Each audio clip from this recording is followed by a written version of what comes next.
Maxi, ¿cómo Hola, te va? Maxi, buen ¿Cómo día. andamos, Mariana? ¿Cómo andás? Facu, ¿todo bien? Bueno, sí, Bien. poniendo la mirada en el tema vacuna, pareciera tener un ritmo un poquitito Sí, más aceleraron, ¿no? acelerado. 140.000 en las últimas 24 Sí, horas. Sí, exactamente. Veníamos de Esa cifra. 85.000 el último mes, Sí. promedio diario, aceleraron. Y es muy importante, ¿no? Ahí uno ve, bueno, cuál es la estrategia ahora. No se puede cerrar la economía, la estrategia es tratar de vacunar lo más rápido posible a los grupos de riesgo para que no desborde el sistema de salud y obviamente bajar la Por mortalidad. eso, Maxi, esperaron este fin de semana largo el acuerdo con las cámaras de turismo, con todos los operadores de turismo, diciendo, bueno, es el fin de semana el último, antes de que venga vacaciones de invierno, Sí. que es como lo grueso, Sí. y esperar a vacaciones de invierno que tengas la población, la mayor cantidad de población vacunada. Digo, Sí, es como bien. la estrategia del gobierno. Mientras tanto apareció esa negociación con el gobierno cubano. Se habla de la Soberana, una nueva vacuna que podría estar terminada en mayo. Se habla de una negociación con India. Veremos. Sí, lo mismo, el gobierno Veremos. ya tiene cerrado varios contratos, lo que necesita es que... Sí, que te las den. Claro, exactamente, Ya los que llegue pagó. la vacuna que ya compraste y muchas ya pagaste. Sí, lo la de de China, la lo de de China es Sinopharm medio- está paga, por eso Entonces, ahora va a venir un grueso. y después que no fallar y no hacer las cosas que se hicieron hasta ahora con el tema de la vacunación. Claro. Poner bien el grupo objetivo en los grupos de riesgo y nadie más e ir a esos grupos vacunando rápidamente. Seguro. Maxi, nos quedamos como cada mediodía viéndote aquí en la pantalla 24. Mañana a las 10 Sí. nos reencontramos en Equipo Noticias. Claro que sí, los Chau, chau. esperamos. Chau. Gracias chicos. Muy buenas tardes a todos. Bienvenidos a la tarde de A24. A ver, hay muchos temas en la agenda. En un rato vamos a hablar bastante de economía, de lo que está pasando a partir de mañana. Hoy vence el congelamiento de alquileres. ¿Qué puede pasar mañana, a partir de mañana, en la negociación propietarios-inquilinos? ¿Qué está pasando con el tema precios? Porque viene la inflación de nuevo muy alta. En marzo vino una inflación muy alta y sobre todo en el rubro alimentos. Y hay una guerra entre el gobierno y las empresas alimenticias por el precio de los alimentos. Pero voy a arrancar con estos datos. Ahora voy a invertir un poquito el orden actual. Voy a empezar con los datos de la pandemia, ¿no? Porque está confirmado que estamos en la segunda ola. Ahora vamos a hablar un poco después del crecimiento económico, pero quiero hablar primero de por qué está confirmado de que estamos en la segunda ola, ¿no? Y después vamos a hablar un poco de cómo viene la recuperación de la economía, por qué efectivamente el gobierno no va a cerrar nada relevante, construcción, industria, los sectores que se cerraron el año pasado, y la guerra que se ha armado, o en todo caso la negociación con tono de pulseada que se ha armado ahora con la oposición respecto a correr las PASO un mes, ¿no? De agosto a septiembre y correr las elecciones generales de fines de octubre a fines de noviembre, ¿no? Pero bueno, empecemos por esto, porque está confirmado efectivamente de que estamos en una segunda ola. Los últimos datos, las últimas 19 horas de datos en realidad, confirman lo que habíamos visto con el dato del día de ayer. El dato del día de ayer que sorprendió a muchos, 14.000 casos en un día, en realidad no eran 24 horas, sino que eran 29 horas de carga, se le agregaron 5 horas más de carga, por eso dieron esos 14.000 casos en un día, entre comillas. Pero bueno, si uno le sacaba esas 5 horas extra, Argentina estaba arriba de los 12.000 casos confirmados, que marcan que efectivamente hay un salto enorme, hay un crecimiento de casos en la última semana en la ciudad de Buenos Aires y en el Gran Buenos Aires del orden del 50%, casi 50% más de casos en la última semana respecto a la semana previa.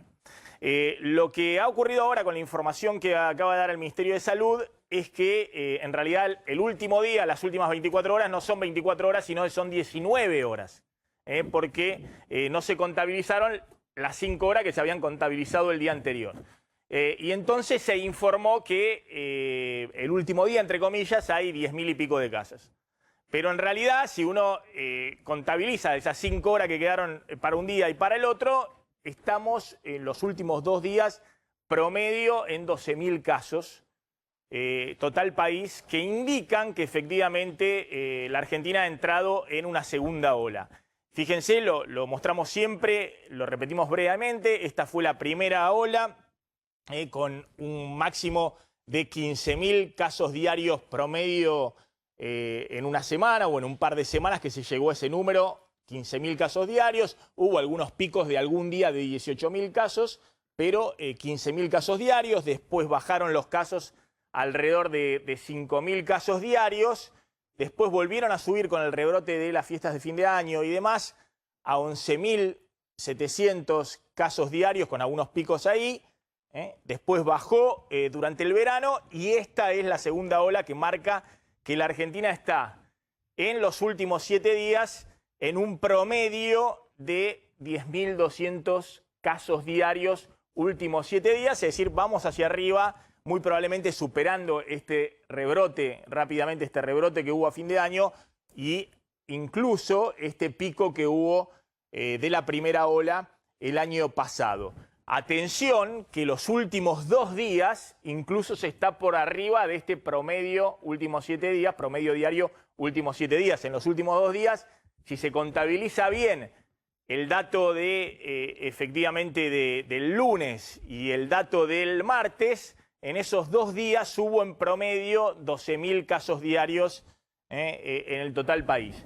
La situación es muy preocupante cuando uno ve el cuadro de la ciudad de Buenos Aires y del Gran Buenos Aires especialmente. El área metropolitana es el área más afectada, de nuevo. La primera ola en la ciudad de Buenos Aires, 1.500 casos diarios, bajó a menos de 400 casos diarios, volvió a subir a 1.400, 1.500 casos diarios con el rebrote de fin de año, bajó en el verano, y ahora la ciudad de Buenos Aires está efectivamente con un promedio de 1.300 casos diarios en los últimos 7 días. En la última semana, nuevamente para arriba, 1.300 casos diarios. 49% de aumento los casos en la última semana. Si uno compara la última semana respecto a la semana anterior, es decir, es un ritmo que obviamente hay que tratar de disminuir porque te están creciendo el número de casos 50% una semana respecto a la semana anterior. Es un ritmo muy, muy rápido. Y esto marca que ya estamos cerca de los picos de fin de año y del pico en la ciudad de Buenos Aires que hubo el año pasado hacia el mes de agosto. Y la pregunta es, bueno, ¿qué magnitud va a tener esta segunda ola? Es lo que nadie sabe porque están circulando las nuevas cepas. Ahora va a contar Glantz el tema de la cepa Manaos y la cepa británica, que cada vez hay más casos que se identifican que ya está circulando en la Argentina, porque identifican gente que está con esta cepa y no son casos importados, no es gente que vino y que se pudo rastrear que vino de Brasil o que vino de Europa, sino que no saben dónde se contagiaron, no se pueden ver los contactos para llegar a quién fue el que importó el virus, y eso marca que hay circulación comunitaria. Lo mismo está pasando provincia de Buenos Aires con el epicentro en el conurbano, en el Gran Buenos Aires. Primera ola se llegó a los 7.000 casos diarios en varias semanas, bajó a menos de 2.000 casos diarios, volvió a subir a un pico de 5.000 casos diarios en el rebrote de fin de año, bajó y viene el salto en las últimas 2 semanas. La última semana los casos en el Gran Buenos Aires aumentaron 47%. 47% de aumento de casos en el Gran Buenos Aires en la última semana respecto a la semana anterior. Hubo días, de hecho, de 6.000 casos, lo que ocurrió ayer, casi 6.000 antes de ayer, pero estamos ya en un promedio diario, los últimos 7 días, de casi 5.000 casos en la provincia de Buenos Aires. Fundamentalmente estamos hablando del Gran Buenos Aires, es decir que ya superamos prácticamente o estamos muy cerca o equivalente al brote de fin de año y vamos camino a superar el pico de la primera ola del año pasado. Sin duda hay segunda ola ya instalada. Bueno, ante esta situación, obviamente todavía hay más tiempo en el resto del país y vamos a ver cómo queda la situación después de este fin de semana largo, donde se va a desplazar mucha gente. Se calcula largamente más de 1 millón de personas, sobre todo del área metropolitana, a destinos en el interior del país, la costa atlántica, Córdoba, el litoral y demás. Pero el interior del país viene por ahora con un aumento de 26% de casos. También hay un aumento significativo la última semana respecto a la semana anterior. Pero fíjense la curva. Hubo un pico muy grande el año pasado, desfasado. El pico se dio en noviembre. más tarde que en la Ciudad de Buenos Aires y más tarde que en el conurbano, que en el Gran Buenos Aires. Todo está desfasado en el tiempo, después bajó, después volvió a subir, baja y ahora está todavía, estábamos en el resto del país, promedio diario los últimos 7 días, 4.000 casos, todavía está lejos de los 6.000 casos diarios que hubo de pico en el resto del país en el rebrote de fin de año y todavía está muy lejos de los 12.000 casos diarios que hubo en el resto del país en el pico de noviembre de la primera ola en el resto del país. Es decir, que en el resto del país están con un poco más de tiempo de lo que está sucediendo en Ciudad y Gran Buenos Aires. Ante esto, ahora vamos a contar, empieza a moverse también el tablero político, porque la Argentina está en un año electoral. Ahora vamos a contar en un ratito con Glans y González Prieto qué pasó en la reunión de ayer. Ayer hubo una reunión de intendentes en Casa Rosada, incluido el intendente Vicente López, Jorge Macri, con quien vamos a hablar en un rato, y Cristian Ritondo, el presidente del bloque de diputados del PRO. Estuvieron en Casa Rosada, a ver si podemos mostrar la foto, se sacaron una foto, acá está Massa, acá está Guado de Pedro, el ministro de Interior, este es Máximo Kirchner, acá atrás está Jorge Macri, acá está Axel Kicillof, acá está Cristian Ritondo. Ahora vamos a hablar justamente qué pasó en esta reunión, porque después de esa reunión desde Casa Rosada salen a decir, bueno, conversamos varios temas, de hecho había un motivo que era formal, que es un fondo de infraestructura que impulsó el oficialismo junto con Ritondo para los municipios de la provincia de Buenos Aires, para impulsar la obra pública como parte de la salida de la construcción, que está creciendo fuerte post pandemia.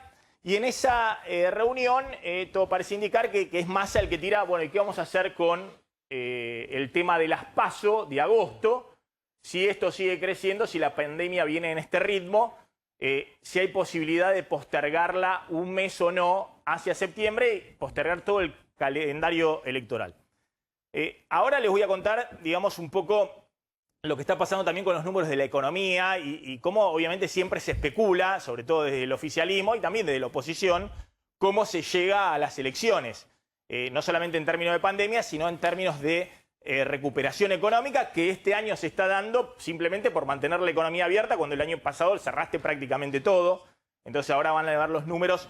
La economía argentina puede este año, si no hay nuevos cierres y no hay una segunda ola de pandemia que sea una catástrofe sanitaria y de todo tipo, económica y de todo tipo, puede este año crecer 8%.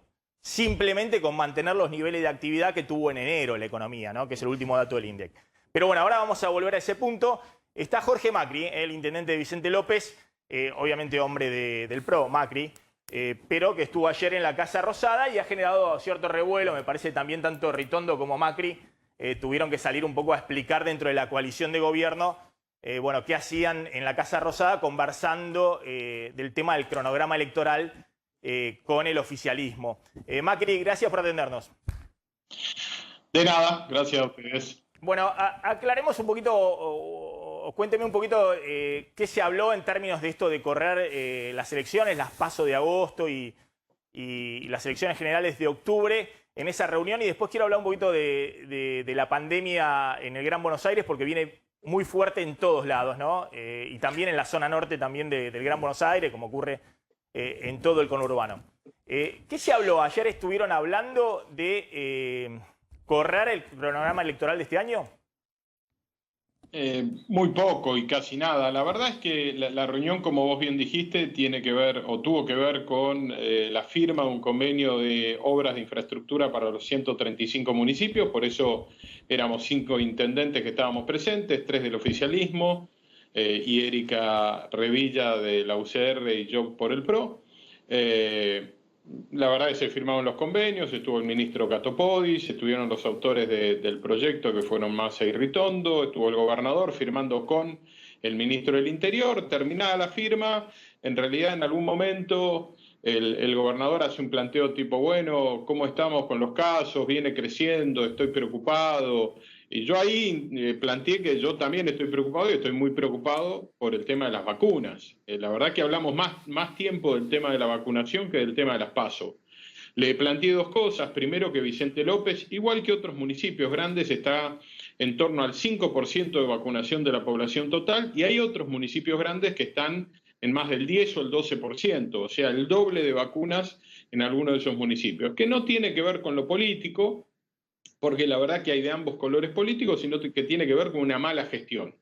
Ahí él me dijo, sí, bueno, nos estamos poniendo al día, va a haber más distribución de vacunas la semana que viene. Y dije, y el segundo tema que me parece relevante y preocupante es el tema de los geriátricos. Hay muchos geriátricos en Vicente López sin vacunar, y todos sabemos lo grave que es cuando el bicho entra en un geriátrico, porque ahí hay adultos mayores de mucha edad y en general con alguna otra enfermedad vinculada.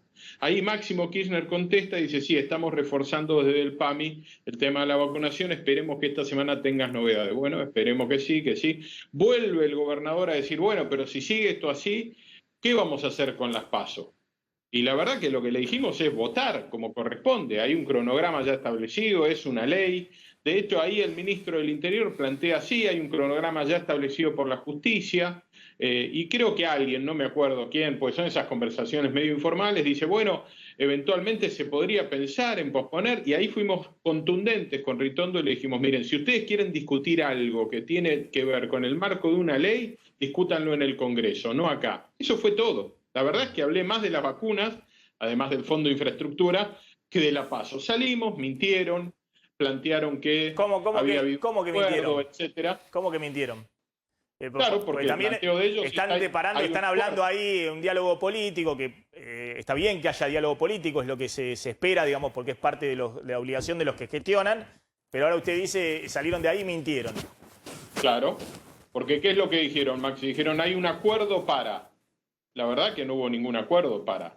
Yo puedo hablar un montón de cosas, puedo escuchar puntos de vista. Eso como si yo transformara parte de mis planteos respecto a la vacuna en un acuerdo para. La verdad que uno plantea un punto de vista y fuimos taxativos, fuimos muy concretos. Ese tipo de cosas se discuten en el Congreso, donde están todas las provincias y todas las fuerzas políticas representadas. De hecho, creo que en ese momento, medio informalmente, Massa y Ritondo dijeron, bueno, en todo caso lo hablamos en la Cámara. Eso fue todo. Digo, la mentira es que hubo un acuerdo, porque no lo hubo, no fuimos a hacer eso.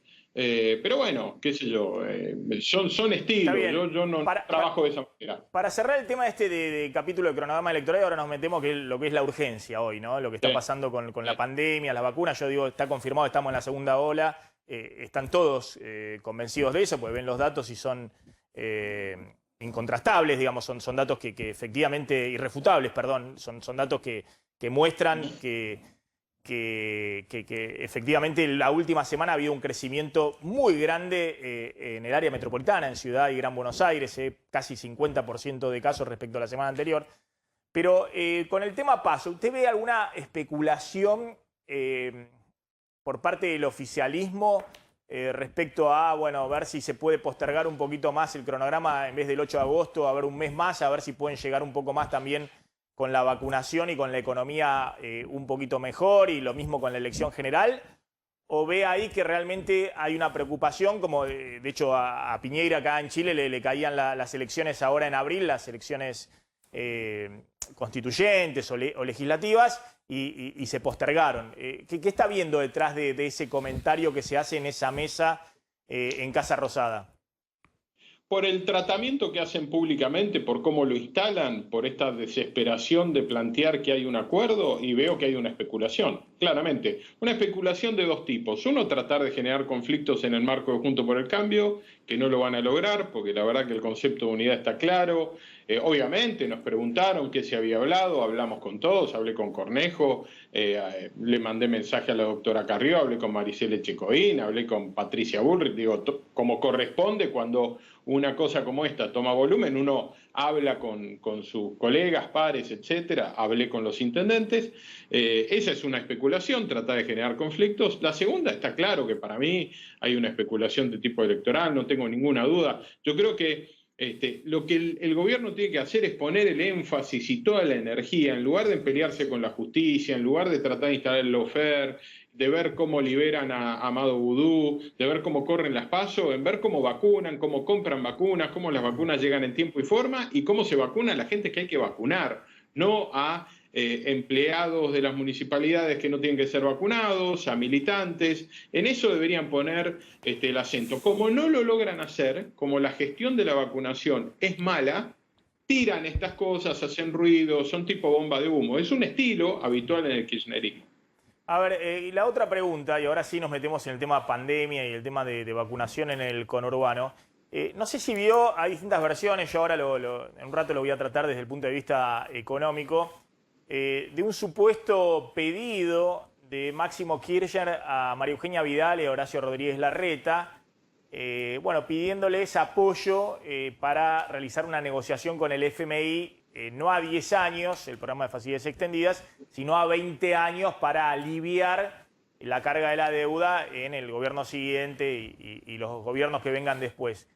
¿Hay alguna información? Imagino que esto se debe haber comentado, porque salió en todos lados, se debe haber comentado ahí en la mesa de Juntos por el Cambio, y no sé, usted tiene diálogo con Vidal, con Larreta. Sí, se comentó, me enteré, pero así como un tema como el que ellos plantean de la PASO no se puede hablar con algunos de nosotros, mucho menos.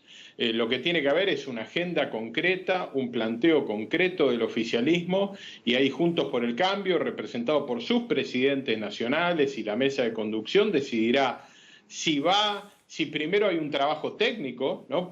Probablemente un acuerdo de ese tipo requiera la participación de equipos técnicos, de una mirada de este lado, sobre todo cuando uno mira a 20 años, y después se definirá quién va, ¿no? El gobierno no define quién nos representa. Nuestro espacio político definirá quién va por la UCR, quién va por la coalición cívica, quién va por los sectores peronistas que están con nosotros, por el PRO. Me parece que eso es lo normal. Ahora, si hay voluntad de diálogo para definir políticas públicas de mediano y largo plazo, nosotros tenemos que tratar de generar esos ámbitos. Ayer algunos me decían, bueno, pero ¿para qué vas a la Casa Rosada? ¿Ves? Te hacen estas cosas, te hacen estas trampas. Y la verdad que los que tenemos roles institucionales, yo no puedo clausurar la actividad institucional, no puedo dejar de trabajar. ¿Algunos con el apellido Macri? No fue un planteo de Mauricio. No, claramente no. De hecho, había estado a la mañana con él sabía que yo iba. Nos habíamos juntado los intendentes del grupo de Orrego con él. No. Pero está bien, es una pregunta que me pueden hacer y es una preocupación razonable. Hasta mi mamá me puede decir, nene, ¿para qué vas si siempre hacen estas cosas? ¿Viste? Siempre te mienten. Y yo tengo la sensación de que uno tiene un rol institucional, no puede clausurar todos los ámbitos porque ellos te hacen trampa o te hacen una picardía. Entonces, vuelvo a lo anterior. Si hay seriedad y voluntad en el gobierno de plantear un marco de acuerdo conjunto al Fondo Monetario, tienen que plantear una agenda de trabajo, un modelo de lo que se le quiere plantear. Nuestro espacio político lo evalúa, analiza técnicamente y define quiénes se sientan a la mesa para buscar ese acuerdo. Bien, ahora una pregunta más política y quiero hablar ya del tema vacunas y demás, porque creo que es la clave de los próximos 2 meses. Acá, abril, sobre todo abril, pero también mayo, son 2 meses claves. Hay algunos números que ahora vamos a ver con Damián Glanz que marcan que hay posibilidades efectivamente de vacunar en esos 2 meses a 6 millones de personas mayores de 60 años en todo el país, pero para eso hay que acelerar mucho el ritmo de vacunaciones y tener la provisión de las vacunas necesarias. Ahora vamos a hablar de esos números en detalle con Damián Glanz y también de la disparidad que ha habido efectivamente en algunos distritos. ¿A qué responde? Porque evidentemente tampoco responde a una cuestión política, porque está diciendo Jorge Macri que han vacunado solamente el 5% de la población en Vicente López, pero en la ciudad de Buenos Aires es más. En la ciudad de Buenos Aires está en un porcentaje, tenés ahí el número, vos la placa. Sí, del 8%. Y de hecho, del 8%. Y hay provincias también, digamos, opositoras, claro, que están mucho más bajo y con un ritmo más lento y teniendo también disponibilidad de vacunas. Y hay alguna provincia que está arriba del 10%. Ahora vamos a ver el... Sí, de hecho, San Luis es la que más ha vacunado hasta ahora. Ahora vamos a ver, pero ¿qué está pasando con la disponibilidad de vacunas en cada distrito y de qué depende ese tema? A ver, una última pregunta política rápida. Sí, ayer se juntaron con intendentes del Grupo Dorrego, intendentes macristas. La pregunta es, faltando tan poco para las elecciones, para las PASO, ¿estarían de acuerdo en apoyar, en hacerle un lugar a Diego Santilli en la provincia de Buenos Aires, los intendentes, Jorge? ¿Por qué? No, porque, bueno, han manifestado y... Porque se va a quedar sin trabajo. Se viene hablando de la quién... posibilidad de Santilli No, yo no lo escuché a Diego, jugar en la yo no lo provincia. escuché a Diego manifestando esa voluntad, ¿eh? Usted nunca, aguante, tuteo, ¿nunca escuchó la alternativa de Santilli de jugar en la provincia de Buenos Aires? ¿Vos lo escuchaste a Diego planteando que quiere ser candidato? No, a Diego puntualmente no, pero es Vox Populi, es una realidad. Hablemos de... No, Vox Populi no hay nada. Nosotros vamos a tener candidatos de la provincia de Buenos Aires con ese criterio, porque Diego no puede ser jefe de gobierno en la ciudad, va a ser candidato en Córdoba o en Santa Fe o en Mendoza. Claro. Es raro. No estarían de acuerdo entonces en hacerle un espacio en la provincia. No, pero no tiene que ver no tiene que ver con Diego, tiene que ver con que la provincia tiene que estar representada por gente de la provincia que la conoce, que sabe sus realidades, y tenemos candidatos. Para empezar, María Eugenia, yo creo que la mejor candidata posible es María Eugenia Vidal. Está bien. Bueno, ahora metámonos... Además, si fuera por encuestas, perdón, pero si fuera por encuestas, mejor que venga Horacio entonces, porque es el mejor en las encuestas. Que vaya a la provincia de Buenos Aires. Claro. Está bien. Está claro que Jorge Macri también tiene un espacio en la provincia de Buenos Aires y lo va a defender dentro del espacio de Juntos por el Cambio. Pero bueno, vamos a lo importante, porque la verdad que entre el gobierno que ayer habla de las PASO y ahora que estamos hablando de la interna de Juntos por el Cambio, vamos al tema de lo que está pasando con la vacunación. ¿A qué atribuyen? ¿Qué se habló en esa reunión respecto a... ver, tenés, Damián, acércate con las placas que tenés de los distritos, por distrito de vacunación y demás. ¿A qué atribuyen que haya algunos distritos? Usted mencionaba el tema de Vicente López. Ojo que en la zona norte del conurbano, no solamente Vicente López, que es una cosa muy chiquita, en la zona norte del conurbano, hay un ritmo de crecimiento de casos muy, muy grande, digamos. Entonces, y además, no sé cómo es el rango etario de la población en la zona norte, pero me imagino que hay distritos, Vicente López, San Isidro, donde hay mucha gente, también adultos mayores, ¿no? Como decía el intendente, también con muchos geriátricos. ¿Qué se habló entonces de por qué hay algunas zonas donde la vacunación viene mucho más lenta que otras? No hubo una respuesta, digamos, como respuesta hubo un sí, vamos a estar reforzando en estos días. A ver, yo diría lo siguiente, la provincia en su totalidad y la ciudad de Buenos Aires tienen aproximadamente un 8% de vacunación, o sea, es tan similar como Distrito General. La distorsión en provincia de Buenos Aires se genera entre municipios. Hay algunos municipios pequeños que han llegado al más del 25%, pero eso se entiende porque en el primer envío le mandaron 4 cajas. Mandaron 4 cajas de vacuna a todos los municipios. Con 4 cajas, que son 1.900 dosis, 1.800 dosis, yo vacuno apenas a los médicos municipales. Ahora, en Lezama vacunan al 25% de la población. Entonces, primero ahí hubo un error inicial, pero lo que hay que mirar es... Está claro, primer punto no se mandó proporcionalmente a la población, sino que se mandó un número determinado en general a gran parte de los municipios. Tal cual.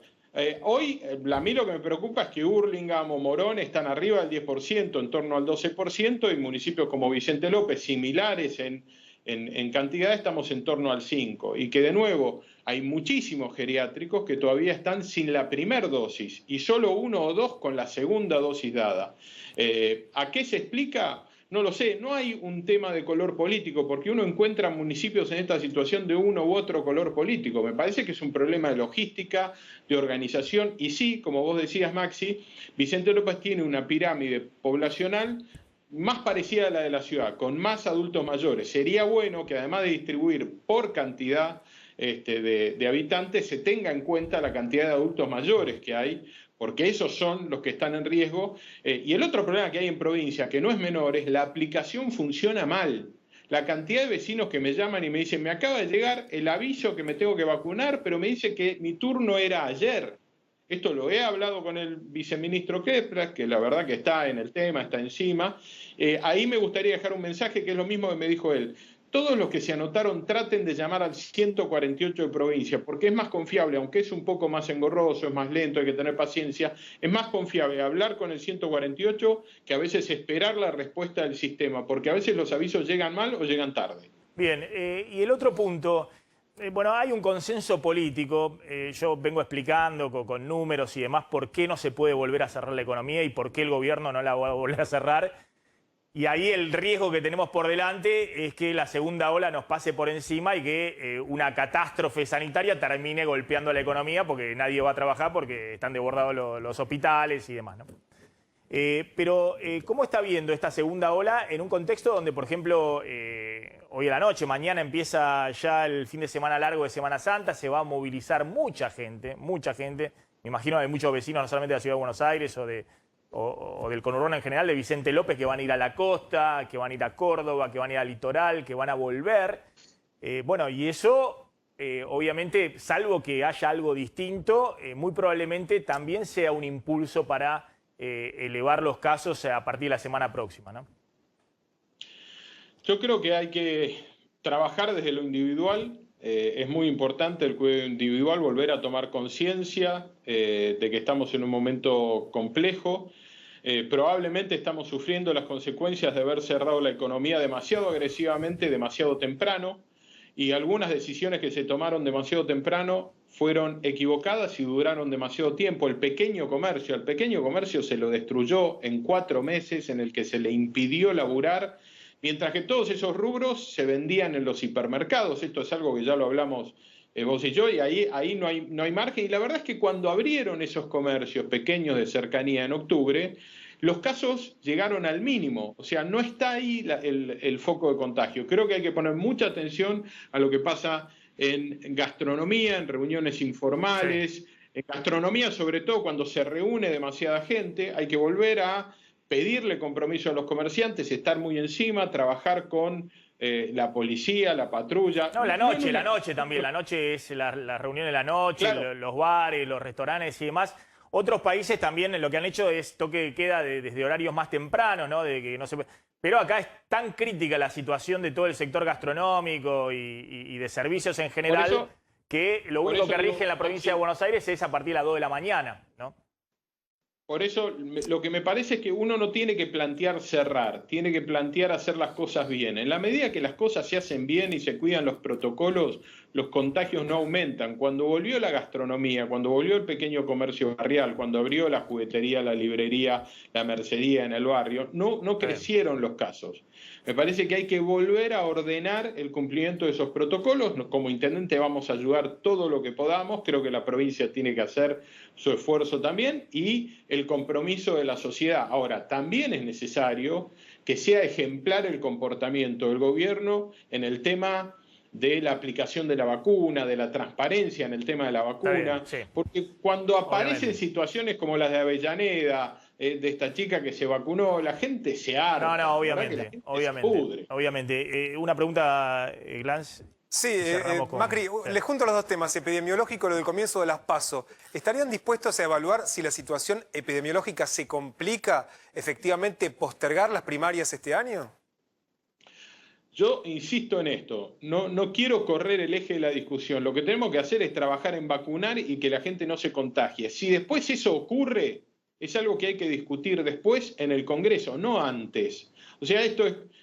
Por eso suena más a especulación que a una realidad. Chile tomó una decisión sobre algo que tenía que hacer ya, porque la realidad se impuso. Hoy lo que el gobierno debería estar haciendo es trabajar en gestionar vacuna y salud, y después si algo ocurre en agosto, veremos, pero no es ahora. Entonces, a mí me suena más a especulación que a una realidad. Bien, Jorge Macri, muchas gracias. Gracias a ustedes. Muy amable. Chau. Damián, bueno, querés mostrarme el tema y ahora volvemos a lo de vacuna. Quiero completar el tema económico en este tema de la especulación de las PASO, porque vamos a hablar también con Gustavo Marangoni. Los distritos, ¿tenés ahí el gráfico de los distritos? Pasamos directamente, si parece, a la tercera placa, donde vemos cómo cada provincia vacunó distinto, digamos, teniendo la misma disponibilidad proporcional a la cantidad de provincias. De hecho, fíjate, San Luis es de las que habitualmente dice, recibo vacunas y vacuno. Más del 90% en San Luis, estamos hablando de hecho del 95% de las vacunas que recibieron ya las aplicaron. La Pampa 92%, más del 86% en Formosa. Y del otro extremo estamos viendo provincias que de hecho están vacunando mucho más lento. Sí. La provincia de Misiones, el 60% de las vacunas. En Santiago del Estero, el 64% de las vacunas. En Mendoza, de hecho son distintos colores políticos, aplicó el 66% de las vacunas que recibió de Nación. Está bien, pero para que no se peleen, más o menos Ciudad de Buenos Aires, que aplicó el 81% de las que recibió, y Provincia de Buenos Aires, que aplicó 78, el 79%, exactamente. 78,7%, 79%, están prácticamente en el mismo ritmo. Exactamente. Pero vamos a lo importante, las que recibieron, lo que decía, de cuánto están vacunando en términos de la población, que algunas están vacunando más rápido porque están recibiendo más vacunas y otras más lento. Esto tenemos de la Ciudad de Buenos Aires, Maxi, que de hecho ahí tenemos por grupo etario, que después vamos a ver, hoy se empieza a aplicar a mayores de 70, entre 70 y 79 solamente se aplicó el 9%, claramente, porque no estaba habilitado, y el 85% de los mayores de 80. Pero si vas a otros distritos, Maxi, por ejemplo, los mayores de 60 en la provincia de San Luis ya aplicaron a casi el 27%, y que es la provincia que más vacunó entre los mayores de 60. En el otro extremo tenés la provincia de Buenos Aires, que vacunó al 13% de los mayores de 60. Y en el medio tenés todos. O sea, ahí en ese sentido, provincia de Buenos Aires es la que menos mayores de 60 años vacunó hasta el momento. 13%. 13% del total. Incluido todo. ¿Y la Ciudad de Buenos Aires? La Ciudad de Buenos Aires está justo en el medio. Casi 20% de los mayores de 60, porque también tenés médicos, personal de salud que tiene más de 60 que fue vacunado. Espera un segundito, porque quiero completar el tema de las PASO con estos datos de la economía, lo que está pasando con la economía. Y ahora vamos al móvil y hablamos con Gustavo Marangoni, a ver si lo podemos enganchar. Bueno, mirá estos datos, ¿no? Estos datos que de alguna manera ponen en perspectiva lo que está pasando con la economía y por qué no se va a volver a cerrar la economía. Y en todo caso, ¿por qué entra la especulación electoral de si paso sí o paso no? Te libero, Damián, ahora seguimos. Este fue la caída de la economía, esto es lo que acaba de publicar el INDEC del estimador mensual de actividad económica. Es decir, la medición de toda la economía mes a mes. Mes a mes el INDEC mide una aproximación del Producto Bruto Interno, que se llama EMAE, estimador mensual de actividad económica, para medirlo por mes. Porque el Producto Bruto Interno se mide trimestralmente. Entonces, esto nos permite reconstruir cómo está el ritmo de la economía. La economía venía en 2 años de recesión, desde abril del 2018, había caído y no recuperaba el nivel previo a marzo del 2018, y de pronto se desploma. Justo 2 años después, abril del 2020, se derrumba. El máximo derrumbe fue un apagón de la economía. Se apagó la economía porque se cerró todo. En abril y mayo se cerró. Cuando se empieza a abrir la economía, se empieza a recuperar. Se empieza a recuperar la economía de una manera más fuerte, apenas se abre porque estaba todo cerrado. Lo abrís, miren qué rápido se recupera, desde acá, desde el fondo del pozo, y después empieza una recuperación que es más lenta. La V corta se empieza a espaciar, porque ya el crecimiento, cuando ya tenés más actividades abiertas, no es el mismo, aunque seguís creciendo mucho respecto a igual periodo del año pasado, cuando estabas muy, muy abajo. Este es el promedio de lo que cayó la economía el año pasado. Cuando uno promedia esta caída con esta recuperación que se dio en parte el año pasado, la economía cayó 9,5% el año pasado. 9,5% respecto a ¿qué? Respecto a el año anterior. Si no se hubiese abierto la economía hubiese sido un apagón, una catástrofe, hubiera estado terminado acá abajo. En promedio, en el año terminó 9,5% abajo. Este es el crecimiento y el último dato que el INDEC ahora en enero. Si la economía se congelara, no siguiera creciendo, pero siguiera abierta en los mismos niveles que tuvo en enero, es decir, que se plancha ahora la economía, no crece más, sino que se plancha, aún así, y esto se llama arrastre estadístico, el promedio de crecimiento de este año, lo que va a estar en la tapa de los diarios, lo que va a ser la información que publique el INDEC, va a dar 8% de crecimiento respecto a ¿qué? Respecto al promedio que creció o que cayó la economía, respecto al nivel de actividad que hubo el año pasado, que fue este, en donde se promedió esto que estaba arriba, esto que cayó, esto que todavía estaba abajo y esto que ya estaba arriba. Entonces, con no hacer nada, simplemente esperar el paso del tiempo, aún si la economía no siguiera creciendo mes contra mes anterior, se congelara en el nivel de actividad que tuvo en enero pasado según el INDEC, vos tendrías en la estadística, che, bárbaro, crecimos 8%, y sí, caíste 9,5%, casi 10% el año anterior. Bueno, esto es lo que lleva al gobierno a decir, bueno, muy entusiasmado, este año se va a crecer. El tema es cómo se hace para que ese crecimiento llegue efectivamente a la calle, llegue a la gente. Atención, porque la economía probablemente siga creciendo. En el mes de febrero todavía no hay datos, pero se están viendo algunas dificultades. Ya no se crece como se crecía en esto cuando vos venías abriendo actividades. Primero porque quedan menos actividades para abrir. Después porque empieza a haber algunos limitantes. Ahí con el supercepo a los dólares hay limitante para las importaciones. Hay industrias que no tienen insumo para efectivamente producir. Eso está generando problemas. Pero además también hay un limitante en el poder de compra de los salarios. Los salarios siguen por debajo de la inflación. Entonces no hay mucha, aunque vos abras la economía, empieza a recuperarse la producción, pero no hay un arrastre de la demanda que se esté viendo muy fuerte, salvo algunos sectores que ahora voy a comentar. Vamos rápidamente. Bueno, esta es la proyección que podría tener la economía si mensualmente se crece 0,8% respecto al mes anterior. Si todo el tiempo, en febrero se crece un poquito respecto al mes de enero, marzo respecto a febrero, 0,8%, que es un crecimiento módico de la economía. Para que se den una idea, en enero creció 1,9% respecto a diciembre. Pero si hacemos una estimación creciendo 0,8%, bueno, muy probablemente ya en marzo o abril la economía esté por arriba del nivel previo al derrumbe en marzo del año pasado, es decir, prepandemia. Es decir, ya en marzo o abril estaríamos, todavía la economía está 2% abajo del nivel previo a la pandemia. Si seguimos creciendo, muy probablemente ya falta contabilizar febrero, marzo, en abril, marzo-abril, la economía ya esté en el mismo nivel o un poquito por arriba de lo que estaba antes de la caída, antes de abril del año pasado. El nivel de marzo, el nivel de febrero del año pasado, el nivel prepandemia. Es decir, esto es lo que apuesta el gobierno, la economía. Y si sigue creciendo a este ritmo, es decir, si no hay un nuevo colapso porque cerraste toda la economía, que no la van a cerrar, pero si no hay un desborde sanitario terrible o no hay una nueva crisis cambiaria, bueno, si sigue creciendo lentamente a este ritmo, ya lo llamamos,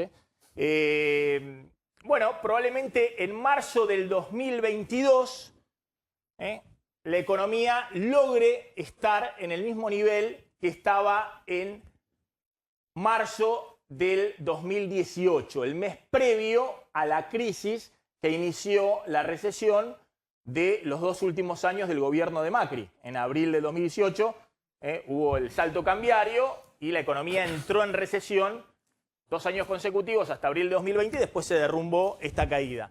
Es decir, que con este crecimiento muy módico, ya en marzo del 2022 se podría estar en el nivel previo al inicio de la recesión, de la larga crisis que tiene la Argentina y que viene arrastrando desde abril del 2018.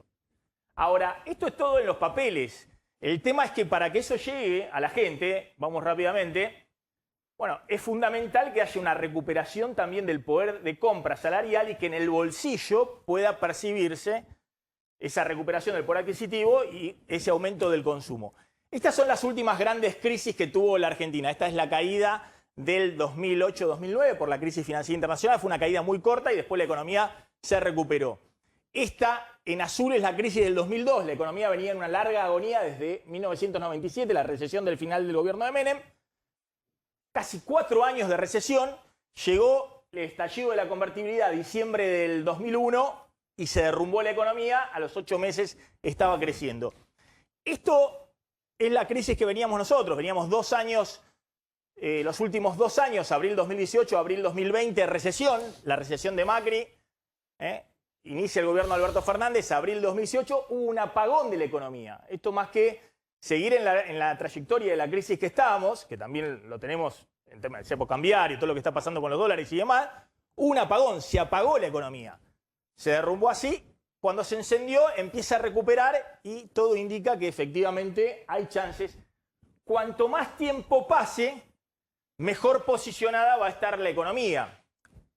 Obviamente el gobierno quiere patear las elecciones lo más posible porque no solamente eso le permite acelerar la vacunación y eso generar cierta inmunidad y cierto resguardo respecto a lo que está pasando con el tema sanitario, la mortalidad, las terapias intensivas y demás, sino también para mostrarse un poquito más arriba desde el punto de vista de la creación de empleo y desde el punto de vista del nivel de actividad de distintos sectores. Cuanto más tiempo pase, más chances hay de que estés mejor respecto a cómo estabas en este piso total, en este fondo del pozo. Y obviamente respecto a lo que viene arrastrando esta economía en los últimos 3 años. ¿Qué sectores vienen recuperándose ya fuertemente? Bueno, el primero es la pesca, nada. Es un sector que hoy está 12% arriba respecto a lo que estaba en enero del 2020, prepandemia, pero la construcción está en enero de este año, y ha seguido creciendo, febrero, marzo, pero en enero de este año estaba ya 10% arriba de lo que estaba en enero del 2020, antes de la pandemia. ¿Y esto cómo se explica? Bueno, lo que venimos contando acá. Hay un boom de la construcción privada, de también refacciones, mantenimiento y también algunos emprendimientos que se están desarrollando porque efectivamente en dólares, al dólar de 150, a los dólares alternativos, el costo de la construcción se derrumbó y mucha gente que vio que se estabilizó el dólar empezó desde el año pasado a vender dólares y a volcarlos a la construcción. Y además hay una reactivación de la obra pública porque el gobierno viene ajustando fuerte en este año electoral en jubilados, en salarios públicos y la eliminación del gasto COVID, pero activó ya desde enero fuertemente la obra pública, como hacen todos en el año electoral. Fíjense lo que está pasando con la industria manufacturera. En enero ya estaba 4,6% arriba de lo que estaba prepandemia, en enero del 2020. Y lo mismo pasa con otros sectores, pero de una manera mucho más atenuada. La recuperación es más lenta. Todo el tema de comercio mayorista, minorista y demás está 2,5% arriba de lo que estaba en enero del 2020. Es decir, un año atrás, antes de la pandemia, pero era una economía que ya estaba en recesión, que venía de 2 años de recesión. O sea que recuperar los niveles de prepandemia es meterse en la trayectoria de recesión que venía esta economía. No es que volvimos a crecer. Eso recién se va a producir si se sigue en esta trayectoria de recuperación a partir de abril de este año. Ahí se empieza a recuperar sobre niveles por arriba de lo prepandemia y recién el año que viene podemos empezar a recuperar por niveles arriba de lo que había precrisis de abril del 2018. Hay algunos sectores, y por eso digo yo que ojo que el gobierno no quiere, por eso estamos viendo esto, de que en Semana Santa va a salir más de 1 millón de personas, cuando estamos confirmando que hay una segunda ola que viene muy, muy fuerte y que los datos son irrefutables, son muy impresionantes y están todos los políticos desesperados viendo esos datos y diciendo, che, ¿qué hacemos con esto? Y aún así mañana se autoriza que se vayan todos a la costa y que pueda hacerse el turismo de fin de semana largo, porque hay algunos sectores, gastronomía, turismo y demás, que vienen 40% abajo. Acá no lo puse, pero sería una barra roja para el otro lado, 40% abajo de lo que estaban en el nivel prepandemia, y por eso, y son sectores muy intensivos en empleo, sobre todo en sectores urbanos, como la ciudad de Buenos Aires, o sectores turísticos, y por eso no hay margen desde la política, ni del gobierno, ni de los gobernadores, ni nada, para cerrar ese sector. Y hay otros sectores como el transporte, todavía seguimos casi sin vuelos de cabotaje, muy poquitos.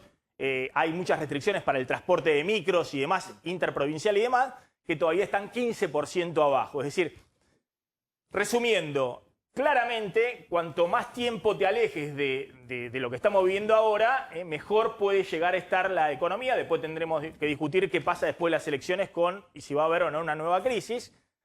Y claramente no hay ningún margen para que haya una decisión política para cerrar algunos sectores, algunos que están recuperando y que son la gran apuesta y los motorcitos del crecimiento, y otros que, si bien vienen recuperando, todavía están 40% abajo respecto a lo que estaban en el nivel prepandemia.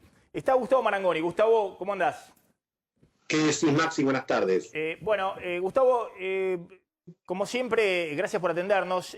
La pregunta, no sé si escuchaste lo que hablamos ahí con Jorge Macri, pero ¿cómo ves el gobierno poniendo sobre la mesa este tema de postergar las PASO y la elección general? A ver, ayer la primera sensación después de ver la conferencia o la foto del patio de las Palmeras me trajo el recuerdo de Canilla en el Mundial del 94, diciéndole a Maradona, Diego, para que le pase rápido la pelota, ¿no? En ese tiro libre que agarraba sorprendido a la defensa de Nigeria. Es decir, el oficialismo primerió porque ya instaló el tema de la elección y hasta había como una suerte de principio de acuerdo que después los participantes tuvieron que salir a desmentir, pero el que desmiente en este oficio ya la corre un poco de atrás. De todas maneras, creo que quienes participaron por parte de la oposición también son avesados dirigentes y de alguna manera a lo mejor el tema estuvo por ahí y siempre quien lo discute, quien se sienta a la mesa, es parte de lo que se plantea o se va discutiendo en una coalición opositora, porque el que se sienta a la mesa, como dice el dicho, corre menos riesgo de ser parte del menú, digamos, está sentado negociando. Ahora, independientemente de todo esto, lo cierto es que ha habido un cambio que también la oposición lo puede tomar de un punto de vista positivo. En diciembre del año pasado, los gobernadores, sobre todo los del norte, y el oficialismo en algunos pliegues del poder decía, puede ser, querían suspender la PASO. Ya no se habla de suspender la PASO, se habla simplemente de constatarla. Claro. Está bien. Y eso es algo que institucionalmente me parece que es más prolijo, independientemente de lo que suceda la semana que viene y las otras en el ámbito del Congreso. Después de lo que vos dijiste muy bien, hacer política es estructurar los tiempos y el gobierno necesita tiempo. Vos lo explicabas, tiempo para la recuperación, tiempo para ver si le encuentra la vuelta a la inflación, tiempo para que la gente pueda ir a meter la papeleta en la urna con el brazo vacunado. Y para eso, 30 o 40 días más es un insumo indispensable. Claro, está muy claro el panorama. En el 2009, de hecho, ¿se acuerdan cuando el primer gobierno de Cristina, Kirchner adelanta la elección en la provincia de Buenos Aires por la crisis financiera internacional? Y ahí se equivoca. Pierden la elección de la provincia de Buenos Aires frente a Narváez, pero justamente esa fue una recesión muy corta, donde el impacto estuvo en el primer semestre y después la economía salió. O sea que si no hubiese adelantado la elección, hubiese tenido la recuperación del segundo semestre y le erró a los cálculos elecciones versus economía, pero acá hay otra cosa en juego que es la pandemia. Ojo porque, perdóname Maxi, hay provincias que ya adelantaron y tenemos a la vuelta de la esquina elecciones. Vos tenés Salta, Jujuy, Misiones. Jujuy, por ejemplo, en junio ya va a tener elecciones. Eso también hay que ir viendo qué sucede con esas provincias, que es mucho antes de agosto, ¿no? Ahora, ¿cómo estás viendo el tema de... La otra pregunta tiene que ver cómo estás viendo al gobierno en esto que se ha planteado, bueno, hoy como un objetivo elemental, que es tratar en estos 2 meses, o entre abril y mayo, vacunar a la mayor parte de los grupos de riesgo como única estrategia para minimizar el impacto que va a tener esta segunda ola sobre el sistema de salud y sobre los fallecidos, ¿no? La cantidad de personas en estado delicado o que fallezcan. Y ahí necesitas 6 abiertos y los aviones aterrizando, ¿no? Digo, los aviones que traen las vacunas y después el procedimiento logístico. Por eso me parece que se necesita de un abril y de un mayo muy intenso en vacunación para poder instalar el tema como algo positivo, en tanto y en cuanto vamos a conocer, y ya estamos conociendo, mayor número de infectados, y eso siempre, en general, las sociedades se lo facturan al gobierno, tenga la culpa o no. Cuando hay más infectados, es palo porque bogas y palo por si no bogas. Si abrís porque abrís y cerrás porque cerrás. Ahora, la vacuna ayudaría a esa situación. Y respecto del otro que vos comentabas, y siempre es bueno recordar lo que vos traías a cuento de la elección del 2009, porque está el efecto Tuzán, el efecto puede fallar. En ese momento, 2009, decían mejor en octubre, porque ahí mejor traer octubre a junio, porque las elecciones en octubre van a coincidir con el pico o el valle de la economía, y fue al revés. Bueno, acá están calculando que ganar tiempo es mejor, la lógica indica que es así, pero como la vida está cada vez más llena de cine negro, siempre hay que ponerlo entre comillas. Gustavo, gracias, muy amable como siempre. Ahí estaba Gustavo Marangoni. Bueno, vamos a hablar con el jefe de gabinete del Ministerio de Salud de la provincia de Buenos Aires y mostramos un poquito después lo que tenías de los números. ¿Qué es lo que querías mostrar, Damián, efectivamente? No, precisamente lo que planteaba Jorge Macri para los municipios de la provincia de Buenos Aires a nivel provincias, cómo vienen con el ritmo de vacunación. De hecho, nosotros contábamos que había un stock importante entre las provincias, pero distribuido de una manera muy desigual porque hay algunas que están vacunando muy lento y otras muy rápido. Y ahora podemos preguntarle, Maxi, al jefe de gabinete, precisamente por qué ese ritmo distinto de vacunación o de distribución desigual entre los distintos municipios de la provincia de Buenos Aires, ¿no? Bueno, ahí está Enio García. ¿Qué tal? ¿Cómo está, Enio? Gracias por atendernos como siempre. Efectivamente hay disparidades en la vacunación según los distritos. Sí, ¿cómo estás, Maxi? Sí, hay una desigualdad en el ritmo de vacunación dentro de los municipios, que nosotros la vemos y trabajamos en función de disminuir esas brechas, que tiene que ver con dos factores específicamente. Uno es un factor que desde la provincia nosotros podemos actuar más, y el otro es algo que depende más de los municipios, ¿no? Tiene que ver por un lado, que es ese que cada vez es menor, de la cantidad de inscritos, ¿no?, en el Vacunate Buenos Aires. ¿Por qué? Porque nosotros tenemos una campaña que no es una campaña que pensamos en términos de poblaciones estimadas, sino que en términos de cuántas personas de esa población se inscribió en la página. Si no está inscrita, no tenemos cómo llevar la vacunación adelante, ¿no? Entonces ese primer factor es un factor que tiene que ver con eso del puerta a puerta, de las oficinas públicas, de contar con las organizaciones sociales que trabajan en el territorio para ayudar que la gente esté inscrita dentro del programa. La segunda pata tiene que ver con la cantidad de postas sanitarias que abrimos. Nosotros empezamos la campaña el año pasado apostando en las postas sanitarias en las escuelas. ¿Por qué? Porque teníamos una previsión, ¿no?, que Argentina iba a ceder cerca de 10 millones de dosis de vacunas hasta marzo, ¿no? Después pasó lo que pasó, el tema de la demanda global superó la capacidad de producción de la industria farmacéutica, y básicamente ningún país del mundo, no de manera igual, pero también muy desigual, fue accediendo a menor cantidad de lo que había en los contratos, ¿no? Entonces eso nos puso en una situación que empiezan las clases y tuvimos que cambiar el plan e ir yendo a otros tipos de postas sanitarias. Hay municipios que colaboraron más, que pusieron más locales municipales para abrir postas y otros no. Lo que es zona norte del conurbano, que para nosotros es región sanitaria 5, donde está Vicente López, San Fernando, Tigre, San Isidro, es una zona donde los municipios no pusieran tantas postas y estamos trabajando junto con ellos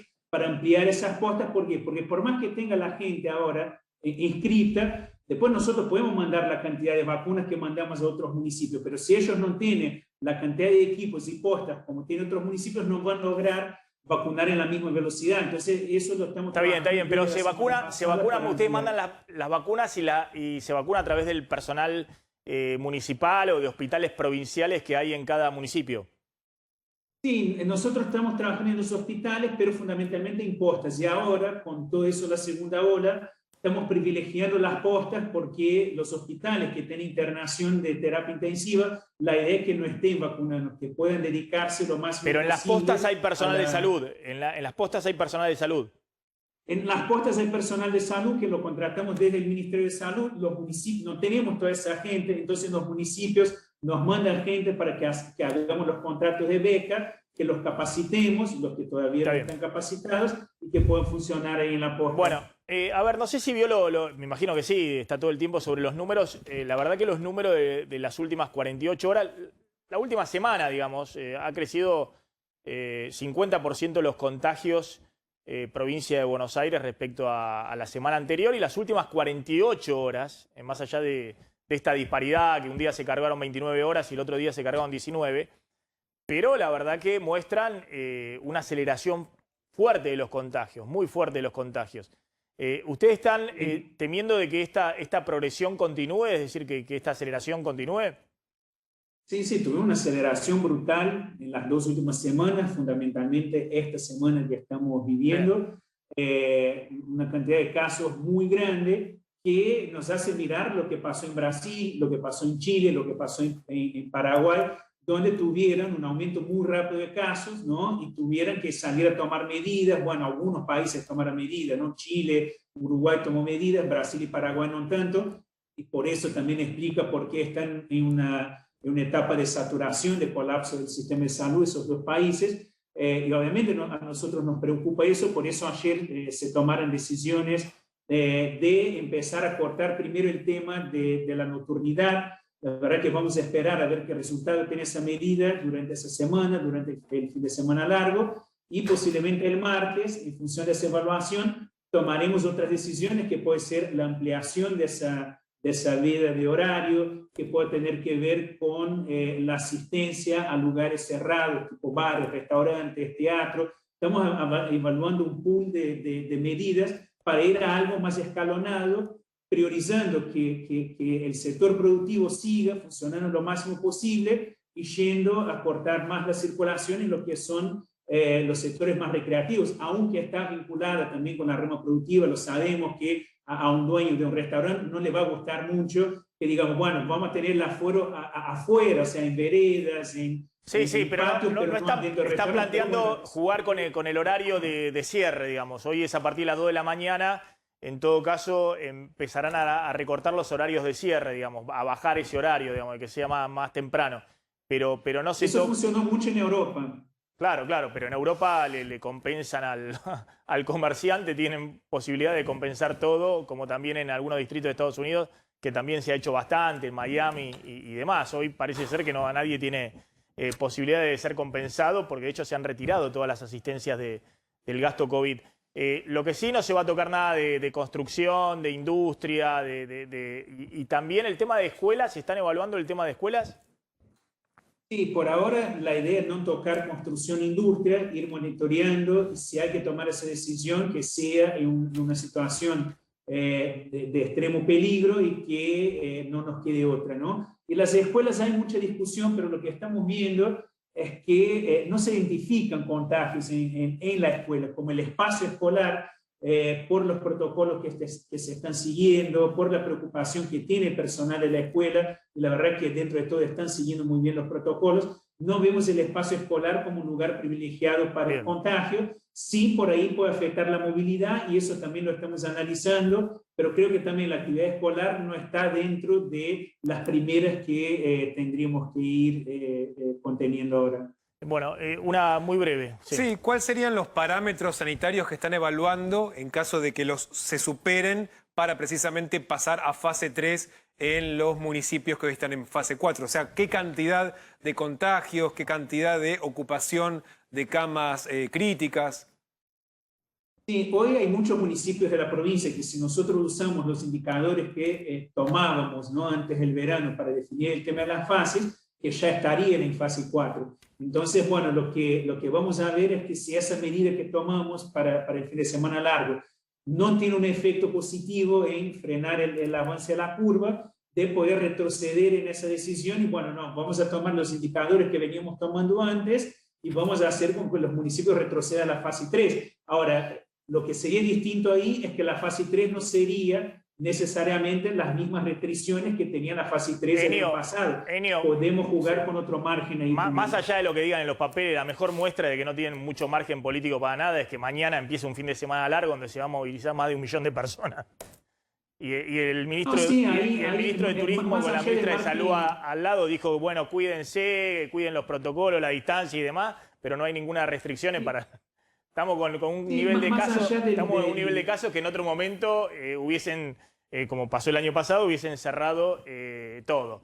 Digamos, está bien, pero ahí son las limitaciones, la restricción de la realidad. Porque va de la heterogeneidad también de la situación epidemiológica, que no es la misma en toda la provincia, no es la misma en todo el país, y va la cuestión también de que, por lo menos en la provincia de Buenos Aires, hoy leí una nota que parece que los privados en la ciudad ya están con 90% de ocupación de camas, pero en la provincia de Buenos Aires, en general y en el conurbano, todavía tenemos un margen que nos permite hacer una evaluación antes de ir a tomar medidas más. ¿En cuánto están las terapias ocupadas en este momento?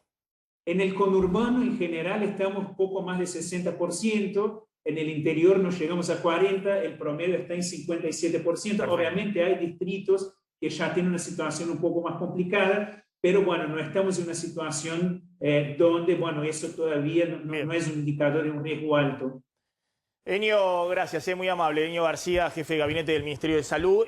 Contame cómo es el tema de los precios cuidados, todo el tema de alimentos y la guerra que se abrió entre el gobierno y las alimenticias. Mira, las últimas 2 semanas nosotros vinimos acá relatándolo, creció la tensión entre el gobierno justamente y los fabricantes de alimentos por distintas medidas. Hay una gran preocupación del gobierno porque los alimentos siguen subiendo de precio, tratan de tomar distintas medidas y las medidas no alcanzan, por lo menos por ahora, y eso lo que genera es mayor tensión. Mira, trajimos unas placas con las últimas medidas que se tomaron y que generaron todavía más tensión. Mira, la primera hace 10 días nada más, el sistema de información, el CIPRE, que obliga a las empresas a informar todos los días, a partir de la semana que viene, los stocks, las ventas, los precios a los que venden.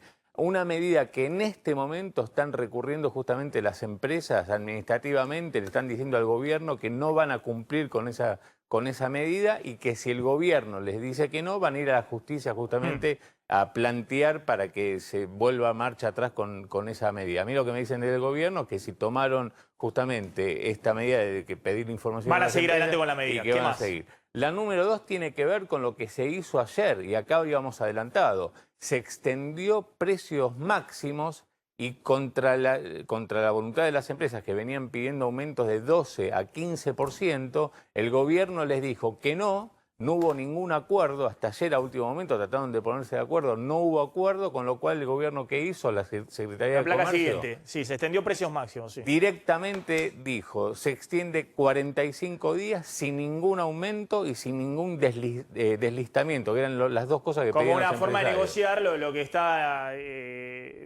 buscando el gobierno de negociar, porque las empresas quieren que si se extiende que haya aumentos. Claro, ahora el asunto es que las empresas lo que están advirtiendo es que, ojo, que puede llegar a haber faltantes en las góndolas porque están vendiendo en muchos casos fideos, sobre todo aceites, por ejemplo, por debajo del costo. Bueno, entonces, atención con esto. Y la última medida, y esto que se conoció esta mañana, fue algo que comentábamos ayer, que las empresas para eludir justamente el congelamiento de precios hacen distintos trucos.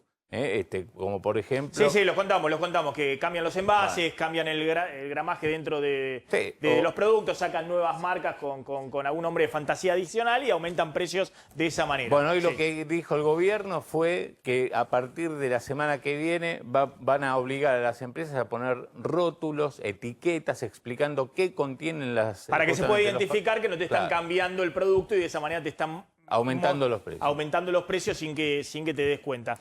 Ahora vamos a contar el tema de alquileres, porque atención que hoy vence el congelamiento de alquileres después prácticamente de casi un año.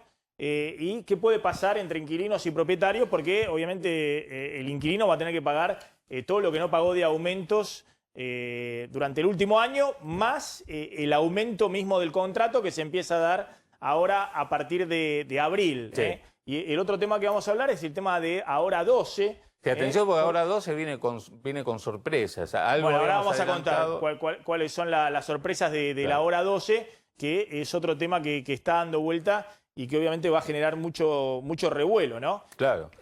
Sí, básicamente porque, digamos, ahora vamos a dar los detalles, pero no solamente sacaron beneficios, sino que viene con una tasa de interés más elevada. O sea, va a ser más caro financiarse a 12 cuotas o 18 cuotas. A ver, veamos cuáles son los números.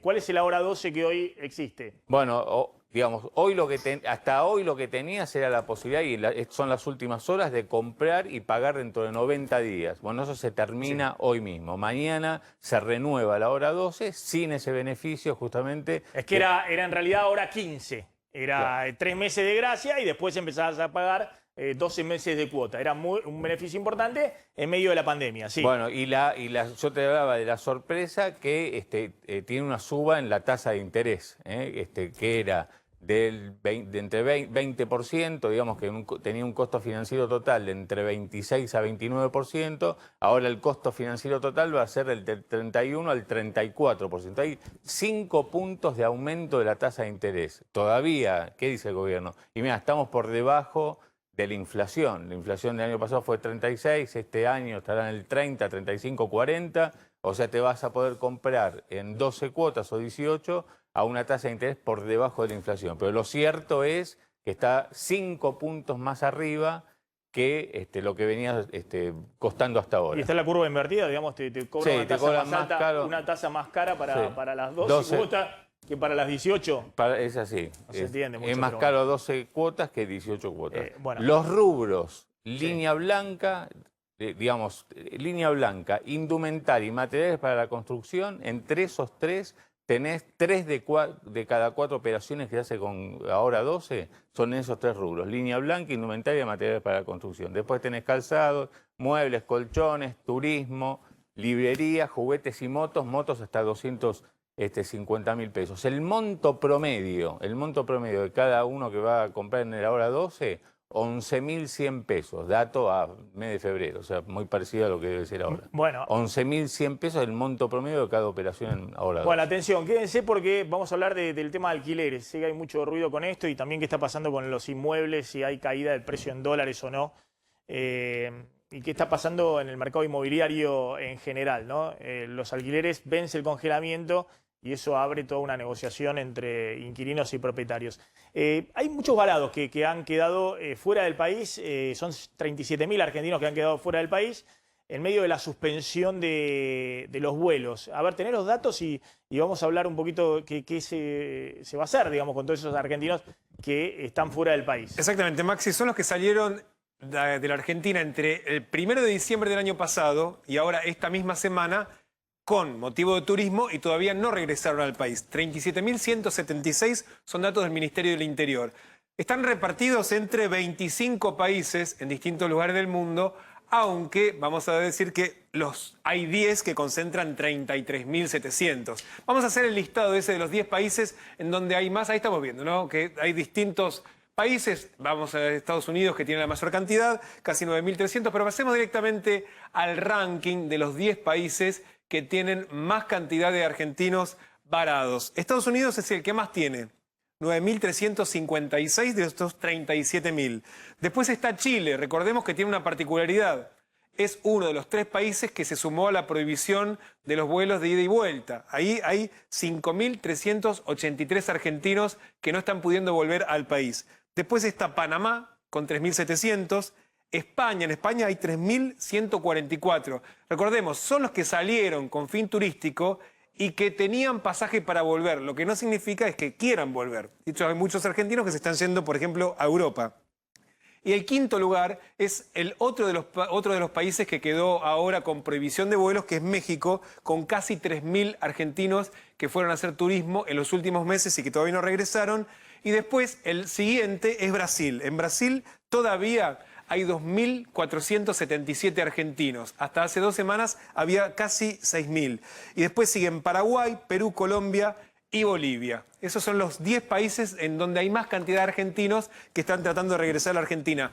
La mayoría lo tienen, no hay otra manera que hacer, es por vuelo, Maxi, ya sea a Ezeiza o a Aeroparque. La pregunta es, ¿cuántos vuelos hay por estos días aterrizando en Ezeiza y en Aeroparque? Ayer hubo 12, hoy solamente hay 8 y para mañana hay solamente 3 vuelos internacionales programados, que en su mayoría, y vamos a ver de qué países son, la mayor parte vienen desde España, de Madrid, hay 5 vuelos entre hoy y mañana, 4 de Miami, después Lima entre ayer y mañana 4 y después 3 de Asunción. Es decir que está bastante complicado para aquel que está en los países donde hay más cantidad de argentinos tratando de volver al país, porque tienen que esperar muchísimo tiempo. Y un dato muy importante, ayer el gobierno anunció, Maxi, que para fin de abril van a dejar solamente un vuelo internacional por día.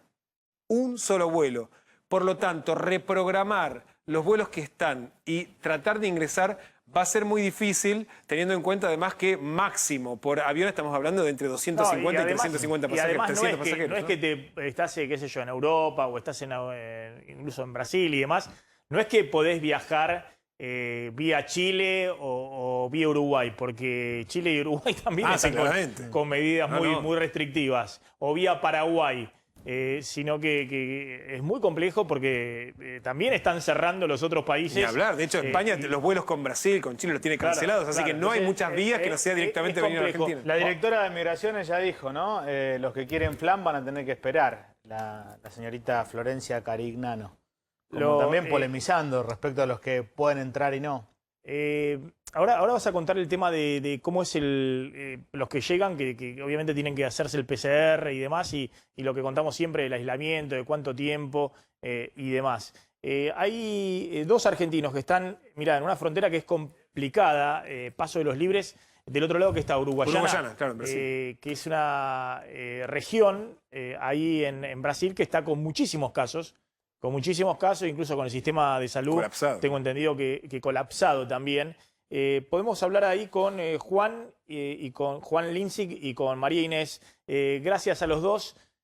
Juan, María Inés, ¿cómo están?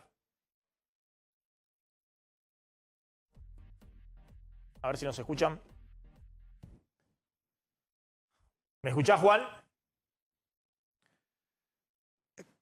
Bueno, recordemos, Maxi, que un juez si autorizó anoche precisamente a los que están varados en Uruguayana, queriendo entrar a la Argentina. De hecho, ellos tenían vuelo para volver, decidieron tomarse un micro, llegar hasta la frontera con la intención de entrar y le dijeron que no. Las fronteras en la Argentina, las terrestres, para los que no volvieron al país, desde diciembre del año pasado que no lo pueden hacer. Un juez federal autorizó, porque habían presentado un habeas corpus, a que ingresen, y lo que hicieron fue, hoy a las 7:30 de la mañana, los empezaron a hisopar, precisamente para permitirles el ingreso con el protocolo que ya está establecido, lo que vos decías, Maxi, hacerse el PCR para entrar, 10 días de aislamiento, con un segundo test de PCR al 7º día para ver si efectivamente tenían o no, o sea, estaban con coronavirus y la posibilidad de que se infectasen. Así que eso es lo que se autorizó y ahora están viendo, esperando los resultados para ver si les habilitan el ingreso. Son los primeros que estarían volviendo, Maxi, por tierra a la Argentina después de muchísimo tiempo. Ahí hay 45 argentinos que están en Uruguayana esperando pasar por Paso de los Libres y harían la cuarentena en Corrientes. Pero bueno, a ver cómo está la situación. Está Juan y María Inés. ¿Cómo andan? A ver si me escuchan ahora. Juan. Buenas tardes, ¿cómo están? Hola, ¿qué tal? Bueno, cuéntenme cómo es la situación, ustedes de dónde vienen y hace cuánto que están ahí en Uruguayana esperando el paso por Paso de los Libres. Bueno, les comento más o menos, nuestro viaje comenzó el día 25, saliendo desde San Pablo. Pasó por San Pablo, fue recogiendo argentinos por Curitiba, Florianópolis y Porto Alegre.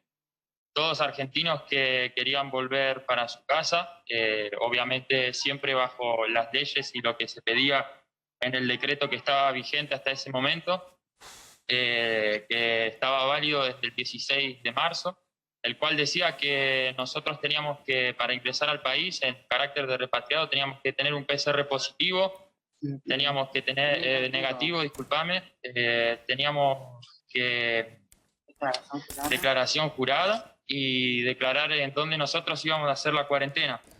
En el transcurso del viaje, 3 horas antes de llegar acá a la frontera, hubo una orden, ni siquiera fue por escrito, no fue un decreto escrito, fue una orden que pasaron para las fronteras, las cuales iban a quedar cerradas para todos los argentinos, por más que sea repatriado y demás. Y bueno, 3 horas antes de llegar nos encontramos con esta nueva orden y Gendarmería nos prohibió el ingreso a nuestro país. Estamos ya hace 6 días parados acá. 6 días que están en Uruguayana, que es una ciudad donde la situación está complicada en términos de contagios y del sistema sanitario. Sí, en realidad estamos nosotros cruzando el puente Uruguayana. Estaríamos no en territorio argentino, pero sí, digamos, como en las puertas del territorio. Estamos bien al lado del control fronterizo. ¿Hicieron como un camping ahí? Claro, nosotros, bueno, ahora Gendarmería sellaron todo con vallas. El único movimiento que tenemos es alrededor del perímetro del colectivo y los baños que nos permitieron usar hace poco. ¿Y ustedes habían ido ahí a San Pablo, a Brasil? ¿Habían viajado cuándo? ¿En febrero? No, nosotros, por lo menos yo, en mi caso, y creo que la mayoría de todos los que están acá, el viaje comenzó hace unos 6 o 7 meses. En mi caso, yo soy guardavida. También hay 11 chicos más que trabajan de guardavida allá en las playas de Brasil.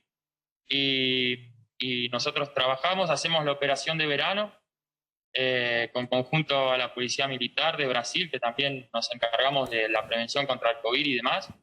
Y una vez que finaliza esa operación veraneo, nosotros vamos para nuestras casas como todos los años. Lástima, bueno, este año aconteció todo esto que bueno, nos deja bastante mal. Claro, claro, estabas trabajando como guardavidas. Maxi, es muy importante el dato, porque para los que habían salido del país antes de diciembre del año pasado, sí podían regresar a la Argentina por las fronteras secas. Los que no podían hacerlo son aquellos que salieron de vacaciones para las fiestas en adelante. Esos no podían regresar al país por las fronteras secas. Por lo tanto, lo que nos decía al comienzo de que la legislación avalaba que ingresaran al país y que cambió la mitad, tiene razón. O sea, si ellos salieron del país antes de diciembre del año pasado, tenían todo su derecho a volver e ingresar por cualquiera de las fronteras secas. Es decir, cuando hablas de fronteras secas estás diciendo por vía terrestre. Claro, porque si ellos hubiesen podido volver por Ezeiza, también volverían sin problema y le harían el PCR y todo el protocolo que vos estás diciendo. Y María Inés, ¿cuál es tu situación? ¿Vos cuándo fuiste a Brasil y de dónde estás volviendo? Mi situación es que yo salí el último finalcito ahí de noviembre, porque fui a Brasil para despedir a mi padre. Y bueno, yo soy brasilera, pero vivo en Argentina hace muchísimos años. Tengo mis hijos ya grandes, tengo 2 hijos grandes, mi casa, mi empresa. Y bueno, por cuestiones, viste, de despedir a mi padre, tuve que quedar para hacer la sucesión y un montón de cosas, viste, que tenía que hacerlo para dejar todo en orden, dice, en Brasil y volver a mi casa. Pero algunos papeles que se atrasaron, entonces lo tuve que quedar más tiempo. Bueno, y cuando llego acá, me encuentro con todo eso, ¿no? También como eso me pidieron, PCR negativo, todo lo que tengo. Aparte, ellos tienen toda mi dirección, tienen todo, mi teléfono particular, todo. Para poder hacer el aislamiento y demás. Y ahora lo que van a hacer ustedes es, si los autorizan a pasar, hacer el aislamiento directamente ahí en Corrientes. Claro, nosotros nos van a derivar, no sabemos todavía cuál es el lugar ni nada, pero nos van a derivar para hacer la cuarentena 10 días. Y bueno, lo que sí, viste, te digo, la pasé re mal porque soy una persona ya con 61 años y tengo problemas de salud y realmente no me esperaba todo eso, viste. Claro, sí, entonces, sí. Como dice que no la estoy pasando bien. Y ayer cuando nos hicieron el PCR, dice, fue como una ilusión de poder pasar de una vez por todas. Y bueno, y me considero mucho más argentina do que brasilera, porque son tantos años en Argentina, entonces no lo puedo creer, ¿viste? Lo que estamos pasando.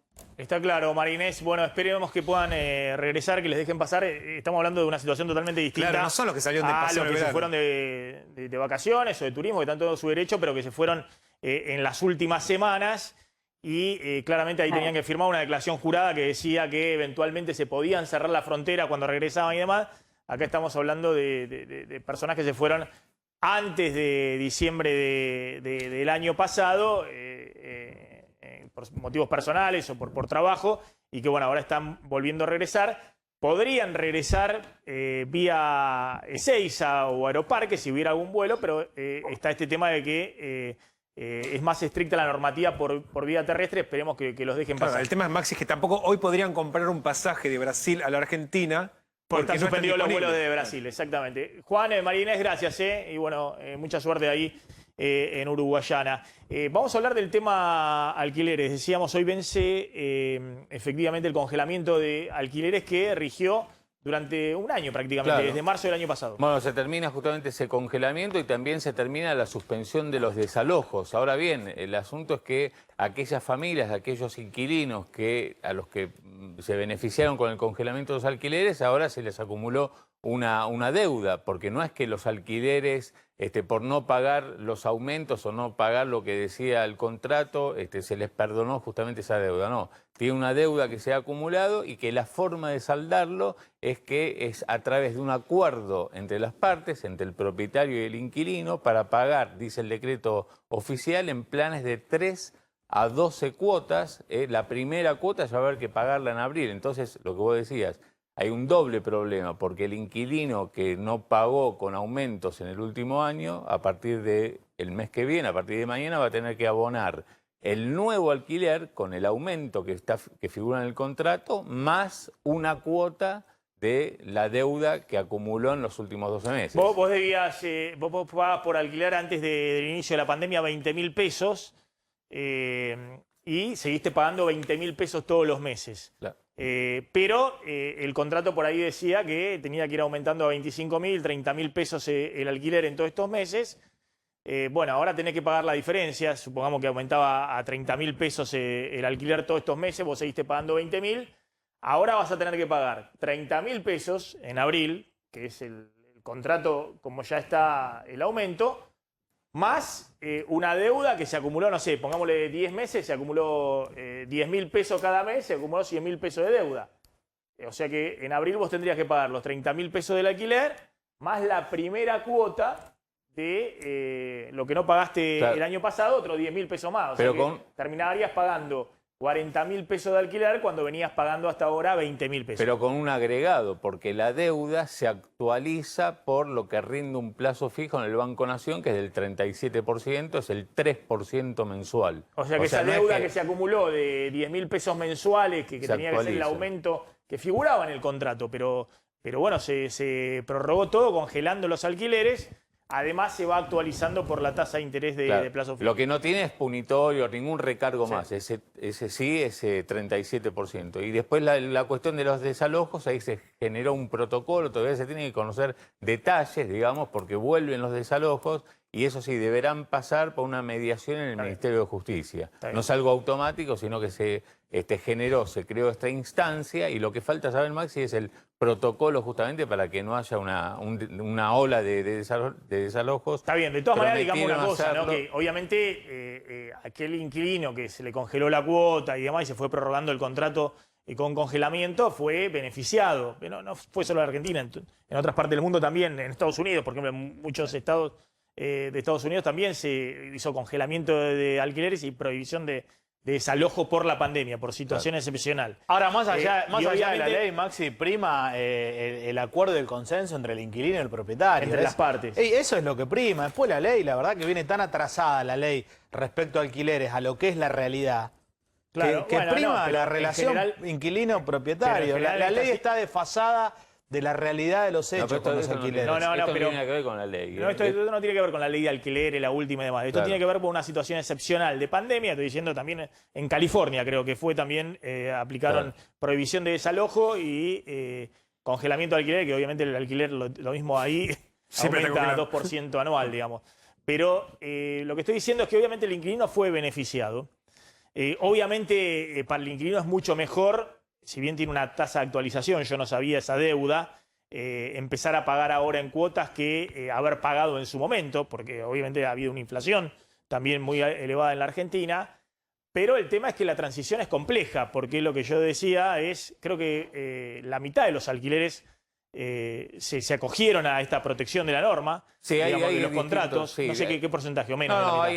Según las inmobiliarias, un 20% solamente se 20%. Sí, o sea, ahora, según los inquilinos, según los inquilinos, 2 de cada 3 se acogieron al decreto. Vamos a preguntarle a un experto en el sector, está Santiago Lebrio, que lo seguimos siempre en Twitter, que está con todo el tema de desarrollo inmobiliarios y demás, que es un experto en el sector y además es alguien joven, digamos, que está con las nuevas tecnologías y viendo permanentemente los números. Santiago, ¿cómo anduvo este tema del congelamiento de alquileres que hoy termina? Acá dice Slondi que las inmobiliarias dicen que solo el 20% se acogió al congelamiento, que el resto acordó con su propietario y se fueron pagando los aumentos que correspondían al contrato. Si fuera así, obviamente esta salida no va a ser tan traumática porque es una porción menor. si fuera, como dicen los inquilinos, que hay la mitad o 2 de cada 3 contratos que se acogieron al congelamiento, bueno, se vienen meses complicados. ¿Cómo andas, Maxi? Buenas tardes. Bueno, te cuento, a ver, lo que es, en realidad en el mercado residencial fue muy poquito de la gente que se acogió digamos, al régimen de congelamiento, ¿sí? La mayoría de la gente se hizo el esfuerzo de pagarlo, pero en todos los casos, en aquel que se acogió y no, el problema es que vence el contrato y los incrementos que se piden hoy son sustanciales, ¿sí? El propietario que quiere alquilar su propiedad tiene un montón de miedos y supuestos que trata de ponerlos en el precio. Y en el mercado comercial sí, ya que depende mucho la zona y el mercado, ¿sí? Lo que es el mercado de oficinas o locales en zonas céntricas, ya que obviamente se condonó directamente el alquiler. No estamos hablando de deuda que se acumula, ¿sí? El propietario sabe en el mercado comercial que no es fácil alquilarlo, que la vacancia es todo un desafío siempre, así que siempre es bueno tenerlo ocupado, aunque sea con una renta menor, porque la verdad que el costo de desarmar un negocio y volverlo a armar es muy grande, entonces no es algo que sea tan fácil de recuperar después. El tema comercial dejémoslo de lado. El tema comercial, a mí me comentan, es cierto que el año pasado hubo una morosidad enorme en el tema comercial porque se cerraban todos los locales, era impresionante. Andá a Corrientes y ve lo que está pasando en Corrientes o en Cabildo, que ahora se han empezado a abrir, ¿no? Pero entonces ahí hubo una morosidad de más del 60%, ¿no? Lo que me dicen es que, bueno, muchos comerciantes que se quejan, que dicen, bueno, abrimos ahora el local, pero estamos vendiendo el 40% de lo que vendíamos antes, y viene el propietario y nos quiere cobrar, obviamente, toda la actualización del precio de alquileres. Es un tema cara a cara, digamos, entre el inquilino comercial y el propietario. Pero en el tema vivienda, ¿vos qué estás viendo ahí? Porque también es cierto que ahí, como vos decís, los alquileres han aumentado mucho el último año, en parte porque hubo una retracción fuerte de la oferta, en parte toda la polémica que hay con la nueva ley de alquiler y demás. Y entonces muy probablemente el propietario diga, bueno, a vos se te terminó el contrato, ahora se terminó el congelamiento, pagame la deuda y yo voy a hacer un contrato, si vos no me pagás el aumento que yo quiero, voy a hacer un contrato con otra persona. Pero también el propietario dice, bueno, yo también quiero que este me pague la deuda, obviamente me dio una garantía que yo puedo ejecutar y demás, pero es todo un engorroso desde el punto de vista judicial, ¿no? Sí, la mayoría de los contratos, el inquilino que acumuló deuda, es muy difícil que la pague porque la verdad que es una masa de dinero que, si es una persona que vive sus ingresos, no es que tiene un ahorro previo para cancelar esa deuda, claro. Y tampoco va a pedir un financiamiento para endeudarse para pagar otra deuda. Así que claramente ahí es una situación de incobrabilidad, ¿no? Es muy difícil que se dé, pero te digo, son lo mínimo los casos. Quiero hacer una aclaración muy importante. Los inquilinos sacan su fuente, la agrupación de inquilinos, en función de una encuesta que le mandan ellos a sus propios afiliados. Así que es un muestreo muy sesgado. En cambio, el de la inmobiliaria es mejor muestreo porque está abierto a todos los matriculados y es un universo mucho más grande y representativo. No digo que el inquilino esté mal, simplemente que es un universo mucho más chiquito y la verdad que la gente que se afilia o que sigue el grupo de inquilinos, lógicamente es la persona que más conflicto tiene. O sea, es como un lugar de defensa del inquilino, por lo cual no es tan representativo esa fuente para mí. Es decir, que no ves en ciernes un conflicto mayor del que ya ha habido durante toda la pandemia en el tema alquileres. El problema más importante es que tenés una retracción de la oferta. Eso es algo crítico, ¿sí? Y la verdad que, por miles de razones, pero la más importante, ley de alquileres, miedos y una caída de la rentabilidad que sintió el propietario, que es un juego de curvas, porque la propiedad está algo dolarizada y el alquiler sigue los salarios. Bueno, o sea, se amplió mucho la brecha entre salarios y valor de la propiedad, entonces la renta que da como valor relativo es muy mala. Ojo, el último año, o sea, en los últimos 12 meses, la renta en dólares aumentó un 20%. Porque el dólar se mantuvo congelado, digamos, desde octubre de los últimos 6 meses, diría, ¿no? Absolutamente, y hay un dato más increíble todavía. Si yo tomo la punta desde mayo, las propiedades en pesos valen menos. Es un dato importante, o sea, es decir, con un dólar de 140 tocaste en mayo, las propiedades cayeron un 20% aproximadamente en pesos. Está bien, pero a ver, para no confundir a todo el mundo, y esa es la otra pregunta que te quiero hacer. Obviamente, a partir de la suba del dólar a 150, es cierto que tuvo picos de 195, 190, pero claramente con semejante devaluación con los dólares alternativos que hemos tenido, no solamente ahora en el último año, sino que vos tomás los últimos 3 años, tiene que haber un ajuste del precio en dólares de las propiedades. Así ocurrió en el 2002, por ejemplo. En el 2002 es cierto que era otra situación totalmente distinta, había mucha gente endeudada en dólares que después la especificación asimétrica, hubo una catástrofe desde el punto de vista del sistema financiero, los créditos, los depósitos. Entonces había mucha gente que salió desesperada, sin patrimonio, ejecutando propiedades. Entonces podías comprar una vivienda o un inmueble 50% más barato en dólares en el 2002. ¿Está habiendo una caída en dólares hoy del precio de los inmuebles? Yo me imagino que hay mucha gente que por ahí tiene un ahorro en dólares y va y le dice al propietario, bueno, te ofrezco 40% menos o 30% menos. Bueno, ¿se están concretando operaciones con un recorte importante del precio en dólares? Hago un repasito. Después del cepo del 2011, ¿sí? Es un mercado que se ajustó más por cantidad que por precio. Hasta el 2011, desde la hiper de 89, siempre se ajustó por precio. Las crisis siempre le pegaban al precio y las cantidades siempre eran 80.000, 85.000 escrituras en capital por año. Después del cepo 2011 se ajustó por cantidad, básicamente porque no hay mucho incentivo donde qué hago con el dinero, por lo cual el incentivo es quedarse y esperar. Ahora bien, en la crisis del año pasado, que todavía seguimos, los valores de publicaciones vienen cayendo sistemáticamente todos los meses, los valores de publicaciones, lo que se llama el valor, ¿sí? Lo que se pide, pero el precio tuvo una caída muy fuerte, o sea, las operaciones que se cerraban, las poquitas que se cerraban, tuvieron recortes tomando el pico 2018 de hasta un 35% menos. ¿Sí? En dólares. En dólares. Hoy el valor de publicación, tomando ese pico 2018, ya es un 20% menos.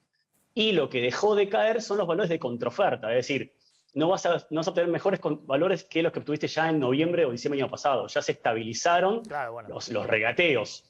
Cuando estaba el dólar en su nivel más alto y había la mayor incertidumbre. Entonces alguien con dólares le decía al propietario, mirá, te ofrezco esto o nada, y por ahí el propietario necesitado, viendo la incertidumbre hacia adelante, aceptaba.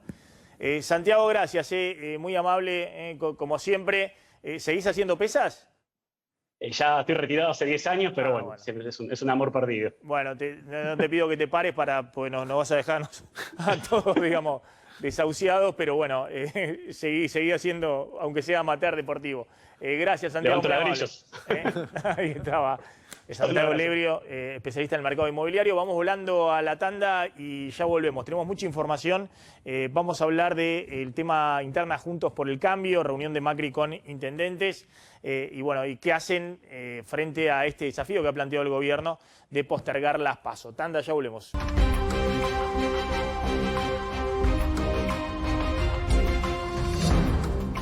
Atención, último momento, hay reunión el martes próximo en el Congreso, el ministro del Interior con los bloques de la oposición para discutir el tema de la postergación de las PASO. Así es, está confirmado para el martes, va a ir Guado de Pedro, como vos decías, ministro del Interior. ¿Con quién se va a reunir? Con Mario Negri, que es el titular del bloque de Cambiemos, con Vali Buca, que está por el peronismo de corte labañista, con también el diputado que maneja este bloque aliado al gobierno, que es Ramón, el mendocino Ramón, y la idea es bueno, posponer las PASO. ¿De qué se agarra el gobierno, Maxi? De un proyecto que en algún momento estuvo dando vueltas dentro del radicalismo, que proponía de alguna manera ante una situación de pandemia posponer las PASO, aunque ya algunos gobernadores, por ejemplo Gerardo Morales, que tiene elecciones antes de agosto, salió a declarar que no estaba bueno correr las PASO. Un tema que seguramente va a generar polémica y que también va a generar tensiones dentro de Juntos por el Cambio, que va a estar forzado a salir con una posición uniforme respecto a qué hacer con las PASO de agosto, ¿no? Te sumo un dato, Carlos. El mismo martes a la mañana, la Mesa Nacional de Juntos por el Cambio, que lidera Mauricio Macri, se va a reunir, entre otros temas, con el tema de las PASO en agenda para decidir qué posición van a llevar a esa reunión. Lo que sí está claro es que eventualmente aceptarían una postergación, pero de ninguna manera la eliminación, como siguen proponiendo algunos gobernadores, ¿no? Exacto. Bueno, atención, mirá el saquito que tengo hoy, la pilcha que tengo hoy, el estilo que mejor te queda, lo tienen ahí en Varonil, sastrería a medida con la trayectoria que demuestra que trabajan pensando en la gente, que además le queda muy bien, como a mí, este traje de Varonil, este saquito Sport, porque tiene toda una línea Sport que vienen desarrollando desarrollándose la línea Sport para que me quede bien a mí, para que me queden bien las cosas, el esfuerzo que hay que hacer. Ahí varonil en Corrientes 2238.